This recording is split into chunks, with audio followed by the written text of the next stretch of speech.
Hi అండి. AP 2024 ఎన్నికలలో అనేక చిత్ర విచిత్రాలు కనిపిస్తా ఉన్నాయి. ఎందుకంటే భారీ మెజారిటీ తోటి గెలుస్తారనుకున్నటువంటి వైఎస్ఆర్‌సీపీ ప్రభుత్వం అత్యంత అధమమైన పెర్ఫార్మెన్స్ తోటి పడిపోయింది.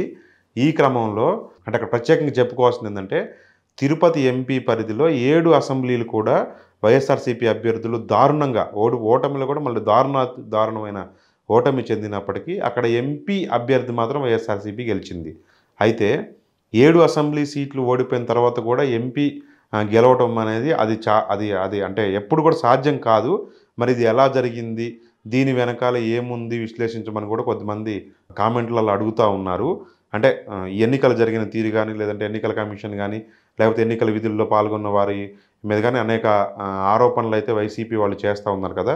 ఈ క్రమంలో ఒక్కసారి అసలు తిరుపతి ఎంపీ పరిధిలో ఏం జరిగిందని ఒకసారి చూస్తే ఎంపీగా గెలిచినటువంటి గురుమూర్తి 14,569 ఓట్ల మెజార్టీతోటి గెలిస్తే, ఇక ఆ పార్టీకి సంబంధించిన ఎమ్మెల్యే అభ్యర్థులు వైసీపీ నుంచి పోటీ చేసిన వాళ్ళందరూ కూడా తిరుపతిలో 61,956 ఓట్ల మెజార్టీతోటి, సూళ్లూరుపేటలో 29,115 ఓట్ల మెజార్టీతోటి, శ్రీకాళహస్తిలో 43,304 ఓట్ల మెజార్టీతోటి, వెంకటగిరిలో 16,294 ఓట్ల మెజార్టీతోటి, గూడూరులో 21,191 ఓట్ల మెజార్టీతోటి, సర్వేపల్లిలో 16,288 ఓట్ల మెజార్టీతోటి ఇన్ని తేడాలతోటి ఓడిపోయారు వాళ్ళు.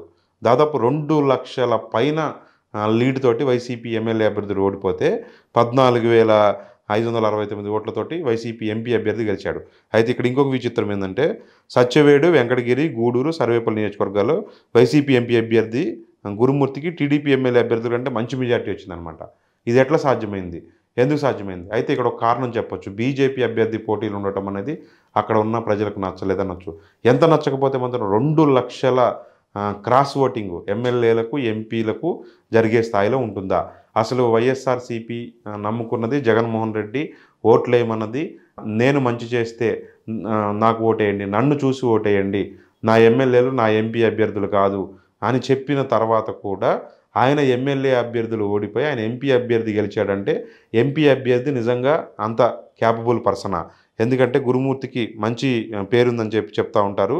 ఆయన లోకల్లో ప్రజలకు అందుబాటులో ఉంటున్నదని చెప్తున్నారు. దీంట్లో వైఎస్ఆర్‌సీపీ ఓటమిలో అభ్యర్థులకున్న అటువంటి బ్యాడ్ రిమార్కో లేకపోతే వ్యతిరేకత కూడా ప్రభావం చూపించిందా అనేది ఒకటి. తర్వాత ఎమ్మెల్యేలు ఓడిపోయిన తర్వాత ఎంపీలు గెలిచారంటే నిజంగానే వైఎస్ఆర్‌సీపీ వాళ్ళు ఆరోపిస్తున్నట్టు ఎన్నికల విధుల్లో కానీ లేకపోతే ఎన్నికల కార్యక్రమంలో కానీ నిజంగా లోపాలు ఏమైనా జరిగాయా? జరిగితే ఆ చేసే క్రమంలో తెలుగుదేశంకో లేకపోతే జనసేనకు అనుకూలంగా చేసుకొని బీజేపీకి అనుకూలంగా చేయటాన్ని కొన్ని చోట్ల ఏమైనా విస్మరించారా? ఆ విస్మరించిన కార్యక్రమంలో భాగంగా ఈ ఎంపీ అనేది యాజ్ ఇట్ ఈజ్‌గా ఉండటం వల్ల ఏమైనా గెలిచారా? మరి ఎంపీ, ఎమ్మెల్యేని రెండింటిని వేరువేరుగా ఎందుకు చూశారు? ఇలా అనేక సమాధానం లేని ప్రశ్నలు వైసీపీ శ్రేణుల నుంచి వస్తూ ఉన్నాయి. ఎందుకంటే ఇది ఏమీ కూడా ప్రూఫ్ ఉండదు. ఆ క్షణంలో జరిగిపోయినటువంటి సంఘటన. జగన్మోహన్ రెడ్డే చెప్పాడు, ప్రూఫ్ లేని ఆరోపణలు నేను చేయనని. కానీ వాళ్ళు మాత్రం వాళ్ళ శ్రేణులు కానీ లేకపోతే జగన్ ఓటమితోటి నైరాశ్యం చెందిన వాళ్ళు మాత్రం అనేక అంశాలను ఎత్తుతూ ఉన్నారు. అందులో తిరుపతి ఎంపీ గెలవటం, రాజంపేట, అరకు ఎంపీలు గెలవటం, ఎమ్మెల్యేలు ఓడిపోవటం. ఇది ఎలా జరిగింది? ఇది ఎలా సాధ్యమైంది అనే వాటికి సమాధానాలు వెతికే క్రమంలో ఉన్నారు. మరి దీనికి ఎటువంటి సమాధానం దొరుకుద్దో ఇక దానికి వాళ్ళకి కాలమే చెప్పాలి. Thank you. మరోసారి మరొక వీడియోతో కలుద్దాం.